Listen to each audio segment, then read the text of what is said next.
Testemunho agora do canal Gisele Ferreira Catolicismo Vivo. Gente, vou deixar o link aqui abaixo, tá certo?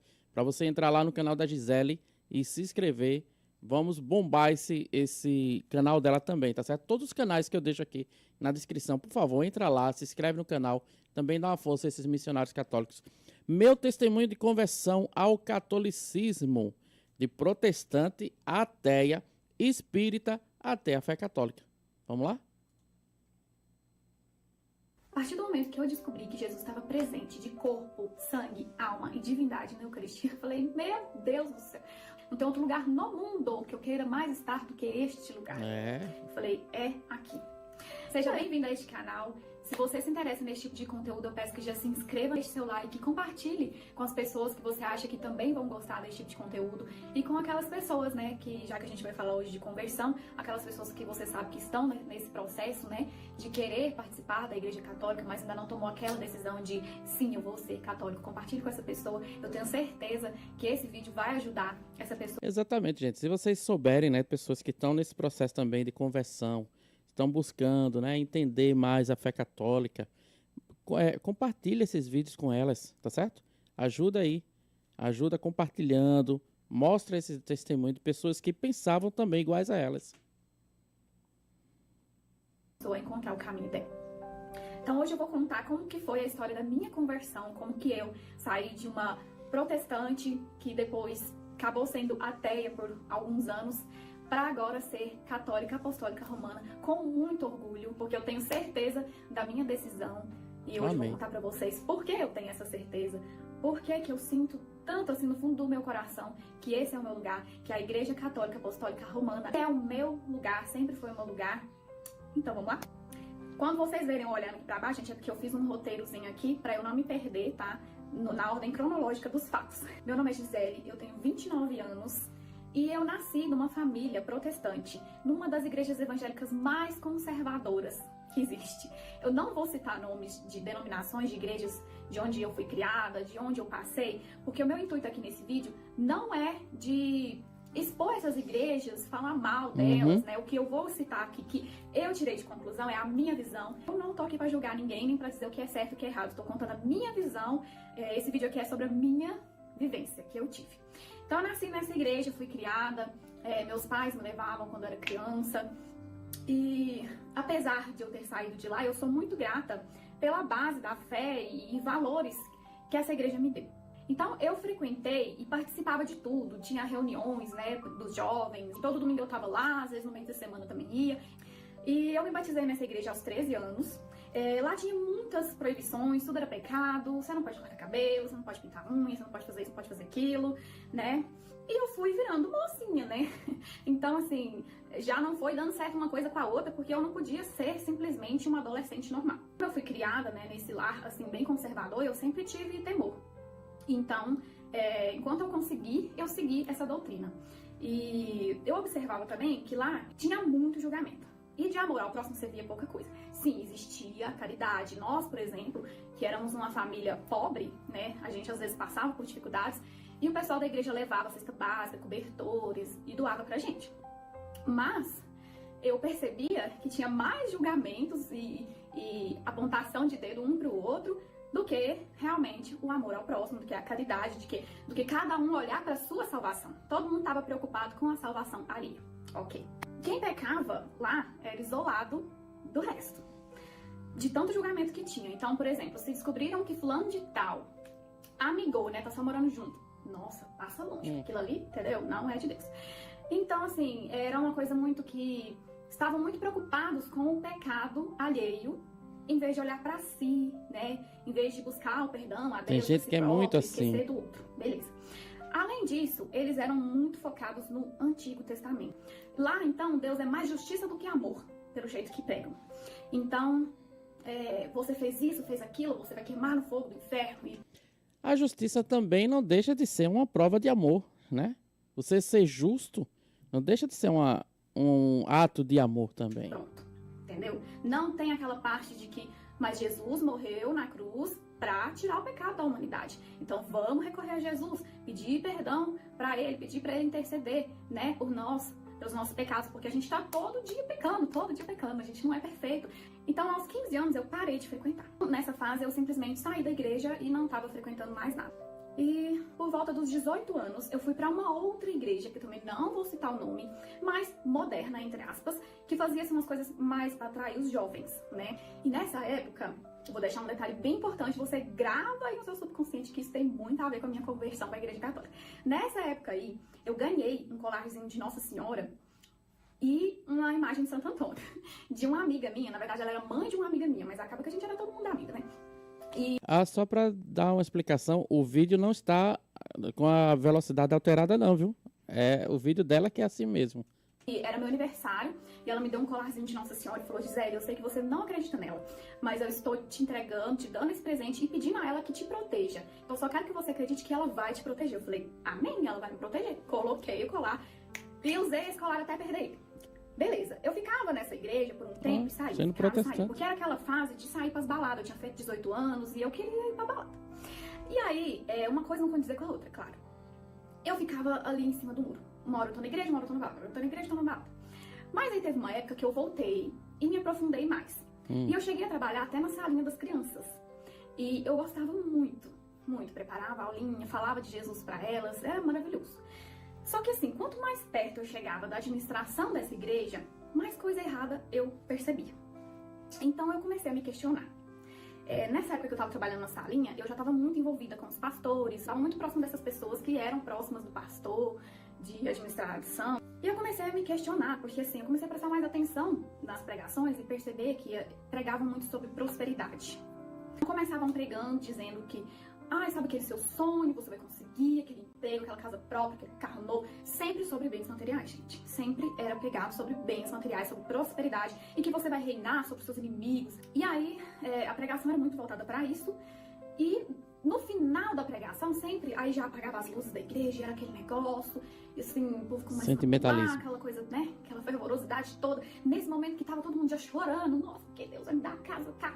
Amém, glória a Deus. E aí, de repente, o pastor vinha com mas para isso você tem que fazer um dízimo de 20%. Que era uma determinada oferta, que eu não vou citar nomes, porque senão vai ser identificado. E como eu falei, o intuito desse vídeo não é falar mal dessas igrejas. Bronca, né? Eu estou expondo o que eu vivi, né? Cada um escolhe o que ele quer da vida. Olha, isso me deixa tão mal, assim, ver pessoas usando da palavra de Deus, né? Como forma de artifício, de artimanha mesmo. Isso é uma artimanha para tirar dinheiro de outra pessoa, gente. Olha, não, você pagou o dízimo, beleza, mas essa outra bênção aqui, não é o dízimo que vai, aqueles 10%, não, tem que ter mais 10%, é dobrado para liberar, é como se fosse uma fase de videogame, sabe? Você doa um valor, você devolve um valor ali no dízimo, paga um valor no dízimo, desbloqueia, é quase é como se Deus fizesse um plano de internet, né? Um plano de internet, que você paga um valor, plano de TV stream, do que é que seja. Você paga um valor, tem aqueles benefícios. Paga um pouquinho, um valor mais alto, um plano mais intermediário, já tem outros benefícios ali. E aí, se você pagar o valor prêmio, aí você desbloqueia todos os benefícios, tudinho. É muito triste isso. Meu Jesus do céu. Como é triste a pessoa usar dessas artimanhas para estar tirando dinheiro do povo com a palavra de Deus. De dizer, olha, não, os 10% não desbloqueia essa benção aqui. Essa benção aqui tem que ter mais 10% do dízimo. Gente, isso é falcatrua. Corre disso. Pela misericórdia. Que coisa. A gente quer buscar Deus. Importante que você esteja sentindo que encontrou Deus, sentindo Deus no seu coração. Lá, infelizmente, eu não senti nessas igrejas. Então, assim, eu percebi que essas bênçãos estavam sendo vendidas. Porque, assim, já é difícil uma pessoa, igual eu na época, ganhava salário mínimo, tirar 10% todo mês pra igreja. Ainda mais que tirar 20%, gente. É muita coisa. Então, assim, e era falado com todas as letras, que Deus só vai fazer se você se comprometer a fazer a oferta X, que era 20% do seu salário. Então, assim, aí eu identifiquei que estava errado. E aí eu comecei a me questionar se realmente Deus era aquilo que era mostrado ali, entendeu? E um Deus que te vendia bênçãos, Deus não precisa de dinheiro. A igreja precisa, e eu entendo isso, Isso. que a igreja precisa de dinheiro para se manter, né? Uma igreja tem custos altíssimos para se manter. Uhum. Mas, dessa forma que era colocada, não tá certo. Pra mim não tá certo. Enfim, não vou nem entrar nisso. E eu comecei a me questionar e me afastei e saí dessa igreja. Então, depois dessas decepções, dos 20 aos 26 anos, eu me considerei ateia. Por que eu falo ateia entre aspas? Porque eu nunca deixei de acreditar que havia algo maior que tinha nos criado. Porque pra mim a ciência nunca conseguiu me explicar como que simplesmente tudo foi criado do nada, sem ter um criador, né? E eu me recusava a acreditar em um Deus que precisa seguir ele, você precisava pagar. Ou que fosse um senhor barbudo em cima das nuvens julgando os seus pecados e falando, opa, você aí, ó, você, sei lá, você cortou o cabelo, vai pro inferno. Opa, você aí, essa roupa aí, ó, vai pro inferno. Você, ou fez uma tatuagem, vai pro inferno. Entendeu? Eu me recusava a acreditar que Deus era aquilo que me foi ensinado. Então, até aquele momento, eu não tinha conhecido um Deus de amor. Eu não tinha, apesar de ter sido batizada, eu posso dizer que eu não tinha conhecido Jesus. Eu passei esses anos todos aí, uns 6 anos, né, dizendo que não acreditava não, que não fazia sentido na minha cabeça, não, Deus ser alguém que tá ali só pra te condenar, pra te mandar pro inferno, que a cada passo que você deu, ele tá irado com você, entendeu? Eu não conhecia um Deus amoroso, é isso. Então, aos 26, 27 anos, eu não lembro exatamente, eu comecei a reconsiderar que Deus realmente existia. Eu não sei nem dizer por quê, como, quando, sim, exatamente, mas eu comecei a pensar assim, tá, eu acho que pode ser que Deus exista assim, né? Só que de um jeito diferente, não desse jeito que me foi ensinado. E nessa época, minha irmã começou a frequentar um centro espírita kardecista. Eu vou deixar claro que, gente, que esse centro espírita kardecista não respeito muito também o que eu vou falar aqui agora, que não é da Umbanda, mas eu respeito muito o pessoal das outras religiões, Umbanda, enfim. Só que, quando a gente fala assim, que frequentou um centro espírita, as pessoas já pensam logo nessas coisas mais pesadas. E nesse centro espírita que a minha irmã frequentava, é um centro espírita kardecista, e ele é bem focado em Jesus mesmo, mas também de uma forma diferente, óbvio que é bem diferente, e lá acreditam na reencarnação e tudo mais, mas beleza, porque começou a me responder muitas perguntas, e começou ali a me mostrar que Deus é amor, através, olha só, os caminhos que Deus utilizou para me chamar de volta.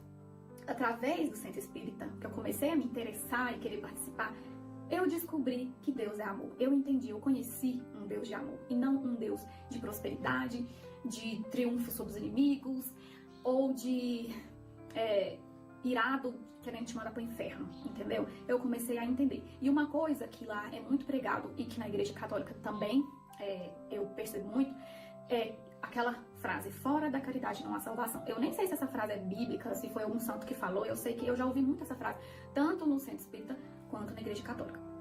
Então, eu entendi que fora da caridade não há A frase é fora da igreja, né? salvação. E o que isso significa? Isso significa que a gente deve amar o próximo, que a gente deve sempre olhar para o nosso próximo e, apesar do que for que a pessoa tenha feito, eu não tenho que julgar, eu tenho que amar ela e eu tenho que cuidar dessa pessoa. Entenda uma coisa, independente, mas entenda bem o que eu quero dizer, tá? Independente de quem esteja levando a palavra do evangelho, ela tem muito mais poder sobre isso. Entende o que eu quero dizer? Independente se seja A, B ou C que esteja levando a palavra, mas o conteúdo, Jesus como palavra viva, tem muito mais poder. Ah, lá eu encontrei, lá no centro espírita, que não é cristão, viu, gente? Infelizmente, ser cristão não é só acreditar na pessoa de Jesus. Não é só a pessoa. É o que ele ensinou também, principalmente o que ele ensinou, né? E ele nos ensinou que há a ressurreição. Jesus em momento nenhum se falou em reencarnação. Então, o princípio do cristianismo é ressuscitarmos com Cristo e não reencarnar. Por isso que o Espiritismo, mesmo falando sobre Jesus, mesmo que alguns centros falem sobre Nossa Senhora, na essência do cristianismo, não são cristãos. Por quê? Porque reencarnação e ressurreição são dois pontos que eles não se conversam, entende? E aí no Centro Espírita tinha muitas campanhas de ajudar crianças. Eu lembro que lá tinha uma campanha assim, acho que chamavam de enxovalzinho, algo assim, que fazia, as mulheres costuravam, gente, roupinhas para aquelas crianças que as mães não tinham dinheiro nenhum. Então, assim, direto ligavam dos hospital público aqui da cidade para eles, ligavam, não ligam, com certeza isso ainda acontece. Ah, fulano aqui, ó, ganhou um neném e tal, não tem nada, nem roupa pra vestir e tal, neném. E aí elas montavam um enxovalzinho e davam para essas pessoas. Além disso, cesta básica. Não, gente, muita assistência, muita mesmo. Então, eu comecei a gostar disso, porque falei, opa, pra mim Deus é isso aqui. Deus vai olhar para os seus filhos necessitados, né? E vai usar a gente pra assistir eles, pra ajudar, né? Que também não é só isso a mensagem do Evangelho, não é? Papa Francisco já dizia muito bem isso, de que a igreja ela não é uma ONG, ela não é uma organização não governamental, né? E aí eu encontrei paz lá. Só focado no social, precisa também ter o lado religioso. Os dois lados caminharem junto, um ao lado do outro. Meu coração ficou em paz lá. Eu gostava de participar das reuniões. Nunca participei de nada de falar com o espírito, essas coisas não, gente. Era uma reunião que meditava no Evangelho de Jesus mesmo, na Bíblia, e meditava naquilo, trazia aquilo, que nem uma homilia que o padre fazia, trazer aquilo para nossa realidade e ensinar realmente o amor. Era só isso. Só que meu lugar não era lá. Então, aos 27, 28 anos, eu comecei a trabalhar no lar de idosos da Sociedade São Vicente de Paulo, na minha cidade conhecido como Vila Padre Laor. É uma instituição católica. E lá tinha muitas imagens. Tinha uma capela, uma igreja mesmo, que tinha missa, era celebrado missa lá, acho que todo domingo, não sei, porque como eu trabalhava de dia, né? Uhum. Eu trabalhava no administrativo, eu nunca participei, né? Também na época eu não estava pronta pra isso. Eu lembro até de uma época que meu pai estava internado e eu lembro de todas as vezes as minhas colegas, na hora do almoço, a gente ia pro refeitório, passava e elas, vou passar aqui no Santíssimo. Eu ainda ficava assim, o que é Santíssimo, né? Beleza, mas eu não perguntava, porque até então ninguém tinha me perguntado minha religião lá. E eu resolvi que eu não ia falar nada, porque eu ainda tava assim, não sei nem o que eu sou, né? Elas entravam, rezavam. E nesse dia que meu pai tava internado, eu fiquei na porta esperando a minha colega e eu fiz uma oração. Eu falei, se tiver alguém aí me ouvindo, ajuda meu pai, que ele consiga sair, receber a alta e melhorar. No que eu voltei pro escritório, eu recebi a notícia que ele tinha saído do hospital, que ele tinha recebido alta. Então aí foi a primeira coisa, não sei, né, nem explicar. Foi só isso. Nessa época eu comecei a me interessar por músicas católicas, porque eu começava a pesquisar conteúdos espíritas e acabava que no meio de músicas ali que eram do centro espírita, tinha música católica misturada, não sei explicar isso não. Mas no YouTube tava assim, o algoritmo me entregando as duas coisas. De repente começou a me entregar coisa católica, né? E eu comecei a gostar das músicas católicas. Lembro até aquela oração pela família também, amava ouvir. Aquela também que fala, Senhor, fazei-me instrumento de vossa paz. Eu esqueci agora qual que é o santo, que é uma oração. Oração São Essa Francisco, oração né? era usada no centro espírita. Eu até achava que era uma coisa de lá, mas não é, né? E aí, essa música, e aí, de repente, outras músicas, de repente eu tava ouvindo o Frei Gilson. E o Frei Gilson fez muita parte também dessa minha conversão.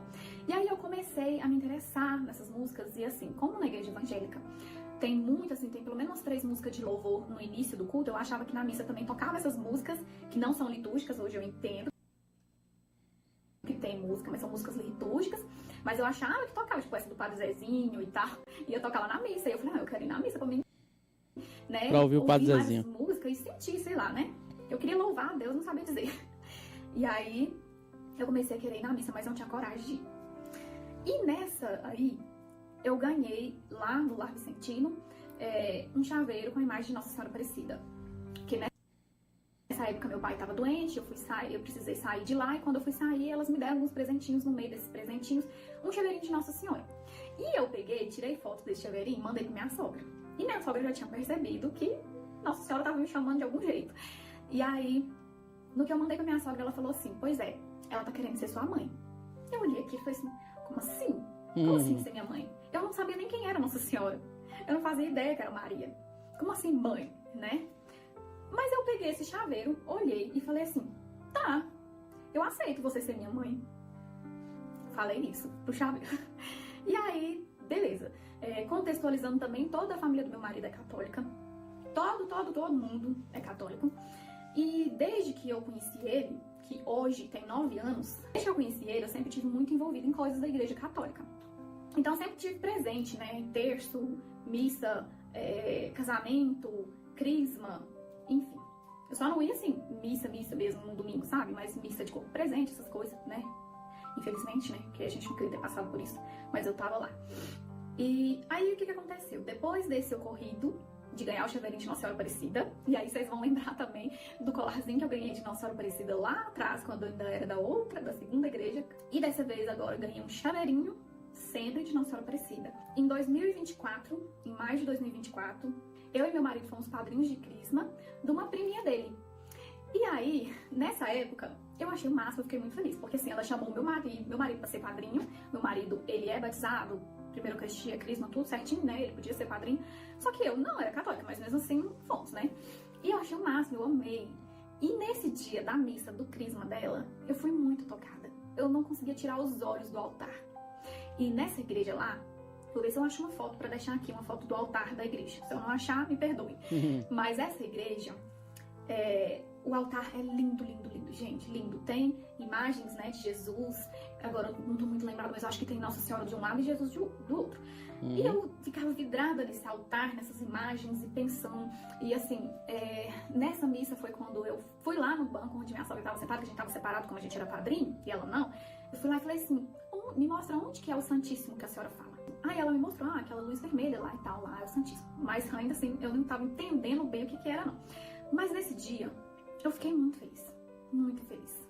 Eu senti uma paz sem igual. E eu fui embora de lá falando com meu marido, falando assim, eu acho que eu tô querendo ter uma religião. E eu gostei da igreja católica. Nesse dia, eu falei isso pra ele, eu lembro. E depois disso, teve a missa de investidura de uma madrinha e afilhada nossa, né? Acaba que a gente é padrinho deles e eles agora também são padrinhos da gente, inclusive são nossos padrinhos, são meus padrinhos de crisma agora também, depois eu escolhi eles. Mas aí era a missa de investidura dela com o ministro da Eucaristia. E aí eu falei assim, não, eu tenho que ir assistir essa missa. E fomos. E gente, desde essa missa de investidura dela, nunca mais eu parei de...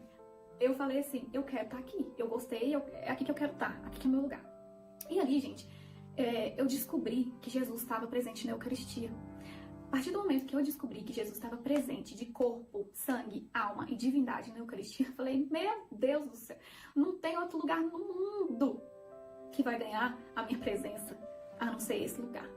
Não tem outro lugar no mundo que eu queira mais estar do que este lugar. Eu falei, é aqui. E aí, gente, eu senti paz no meu coração, eu senti todo o vazio que eu buscava preencher com outras coisas, com amor de pessoas, com... nem sei, eu tentava preencher de todo jeito, com outras doutrinas, sei lá. E nunca foi preenchido. Mas naquele dia, aquele momento que eu descobri que Jesus estava ali, e que ele estava se dando, que eu poderia buscar, poder receber ele. Eu cheguei a ter vontade de chorar, gente. Eu falei, não, acabou, é aqui. E aí eu me senti completa. Aí eu senti que ali era o meu lugar.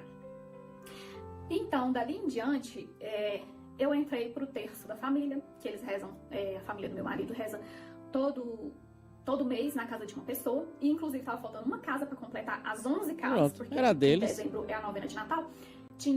Eles tinham 10 casas. Faltava uma casa, que era a nossa, que era o lugar assim que Deus deixou reservado pra nós. Então eu já entrei pro grupo do terço, falei, beleza, vou começar aí, já pra colocar a nossa casa aí, inclusive já tinha até uma vaga pro final do ano, né, porque tava faltando uma casa, nós já coloquei minha casa.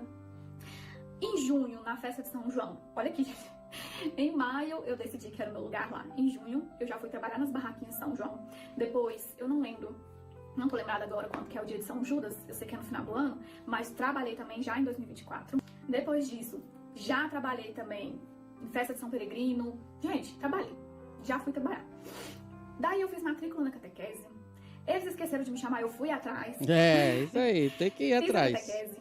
E em maio de 2025, lembrando que em maio de 2024 eu estava me convertendo, começando a me converter. Maio de 2025 eu tava o quê? Casando. Eu tava me casando na igreja. E em junho, fazendo a minha crisma, porque o padre quis que a gente casasse primeiro, porque a gente já morava junto, né? Então, dia 30 de maio de 2025, eu me casei. Foi maravilhoso, foi uma emoção sem tamanho. E em junho, foi minha crisma. Eu tô gravando esse vídeo agora em julho, hoje é dia 8 de julho, então tá quase fazendo um mês que eu fiz a minha crisma. Quase um ano e olha desse só vídeo, né? Que interessante. Eu tenho aqui as velas, a vela da minha crisma e da crisma da Gabriela, que é a que a gente foi padrinho, né? Uhum. Olha que interessante, gente. A crisma da Gabriela, acho que vai aparecer de trás pra frente, mas vai dar pra vocês verem. A crisma da Gabriela foi dia 10 de maio de 2024. E a minha crisma foi dia 10 de junho de 2025. Um ano e um mês. Jesus sacramentado fez um alvoroço na minha vida. Fez uma mudança radical e hoje eu sou outra pessoa. Que lindo, velho. Pela intercessão de Nossa Senhora Aparecida e pela graça de Jesus. A minha sogra, gente, uma coisa muito importante, a minha sogra, desde que me conheceu, ela rezou por 7 anos pedindo a Nossa Senhora pela minha conversão. Ela fala que ela não rezava, assim, pra eu ser católica, mas pra eu buscar a Deus seja onde for, né? Porque na época que ela me conheceu, foi bem a época que eu não queria saber de igreja não, né? Eu me considerava ateia mesmo, né? Não ia em nada, não praticava nada, não queria acreditar em nada naquela época. Então ela rezou pra Nossa Senhora Aparecida por 7 anos. E a Nossa Senhora Aparecida, ela sempre esteve presente na minha vida inteira. Vou contar aqui pra vocês. Quantas pessoas na minha vida, quantas mulheres que fizeram papel de mãe na minha vida, sabe? Aquele maternar, de cuidar, de se importar, de estar ali como mãe mesmo, sabe? Na minha vida. A minha mãe se chama Aparecida. A minha avó, por parte de pai, Maria Aparecida. A minha tia, Maria Aparecida. A minha sogra, Aparecida. A tia do meu marido, que também teve uma fase aí que foi como mãe pra nós dois e até hoje a gente considera ela. E a minha catequista, posso até mostrar pra vocês aqui. Aparecida. E assim, quando eu comecei a catequese, eles deram a opção pra gente escolher a turma que a gente queria ir. Porque tinha a turma da Aparecida e tinha uma outra turma com os outros catequistas numa comunidade que mais perto da minha casa. Mas eu falei, não, aqui é o meu lugar, porque aqui a Nossa Senhora Aparecida me trouxe. E eu fiquei naquela turma lá. Vou deixar uma foto aqui. E, gente, na Igreja Católica, eu descobri o maior amor do mundo. Ele morreu na cruz por mim, gente. Ele me ama. Não é que nas outras igrejas Jesus não morreu na cruz por nós. Só que isso não é tão enfatizado. E na Igreja Católica, a gente está sempre relembrando o sacrifício de Cristo. Toda missa, Jesus está se dando em sacrifício, corpo e sangue pra gente participar. E hoje eu tenho a graça de participar, gente. Eu amo. Eu tenho aquela vontade de estar sempre indo na missa. Todo dia eu quero ir na missa. Só que nem todo dia eu consigo. Mas, gente, é maravilhoso. Na Igreja Católica, a gente está sempre revivendo isso. No ano litúrgico da igreja, a gente relembra a paixão, a crucificação, a morte e a ressurreição de Cristo, a vida de Cristo, os milagres de Cristo, tudo. Não, gente, eu não tenho como explicar. Então, todo aquele vazio que eu tinha na minha alma, que eu não sabia por quê, da onde que vinha, era isso que faltava, era Jesus. E hoje, eu quero agradecer muito. Eu agradeço a minha sogra, que nunca perdeu a fé, que sempre rezou por mim, eu sou muito grata a ela. Mas eu agradeço, acima de tudo, Jesus, que foi lá e me buscou. Sabe a parábola do filho pródigo? Sabe uma ovelha que ele deixou as 99 e foi atrás? Eu sou essa ovelha. E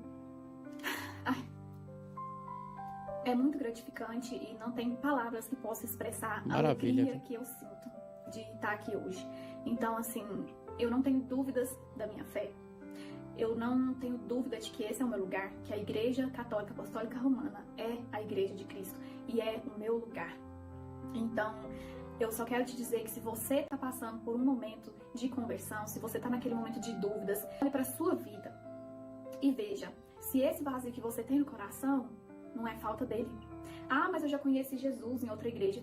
Mas se você está aqui hoje, se você está considerando buscar a igreja católica, pensa nisso, reflete nisso, porque talvez esse vazio do seu coração que esteja faltando é o corpo e o sangue de Cristo, é o Santíssimo Sacramento que a gente recebe e, gente, não tem como explicar. Não tem como explicar. É maravilhoso e você quer só estar lá todo dia recebendo. Então, toda a honra e toda a glória seja dada a Ti, Jesus, que me trouxe até aqui. E viva a Nossa Senhora Aparecida também, que me guiou a vida inteira para esse caminho. É nesse lugar que eu quero estar, é nessa rocha que eu quero firmar a minha casa, e é nesse lugar que eu quero criar os meus filhos, é nessa doutrina, é nessa igreja que eu quero ensinar os meus filhos o sentido da vida. Então eu desejo a você que está nesse processo de conversão, que você seja iluminado por Nossa Senhora, que Nossa Senhora interceda por você, que você possa buscar cada vez mais entender os dogmas da igreja, entender o sentido das coisas dentro da igreja. Não vai na missa e fique só ali perdido. Busque entender o que cada coisinha na missa significa. Foi uma coisa que meu padrinho me falou lá no início, né, quando eu comecei a querer ir. Olha, Gisele, procura saber, porque cada coisa aqui não é à toa. Exatamente. Muita gente, às vezes, que não é católico, fala, é muita repetição e muita coisa decorada. Gente, mas cada coisa tem um significado, tem um porquê. Então, eu só te falo isso. Estude, busque conhecimento, busque entender a história da igreja, busque entender como foi fundada, quando foi fundada a igreja, busque entender todos os sacramentos, o que significa cada um. Tire todas as suas dúvidas. Aqui no YouTube tem muito conteúdo. E nesse canal que eu pretendo deixar bastante conteúdo explicando muita coisa, porque se você entender a fundo o sentido de cada coisa dentro da igreja católica, você nunca mais vai querer faltar de missa. Você nunca mais vai querer estar em outro lugar. É lindo ser católico. Amém. Que testemunho maravilhoso. Olha, realmente é incrível você participar da missa sabendo todos os momentos da missa. É por isso que a gente fez esse livro aqui, ó. A Santa Missa e a Liturgia. A Missa e a Santa Missa e a Liturgia. Explicando tudinho, cada detalhe, cada momento da Santa Missa, para você participar entendendo da missa. Isso é incrível, gente. É lindo ser católico, como diz, né? Glória a Deus. Que testemunho maravilhoso esse.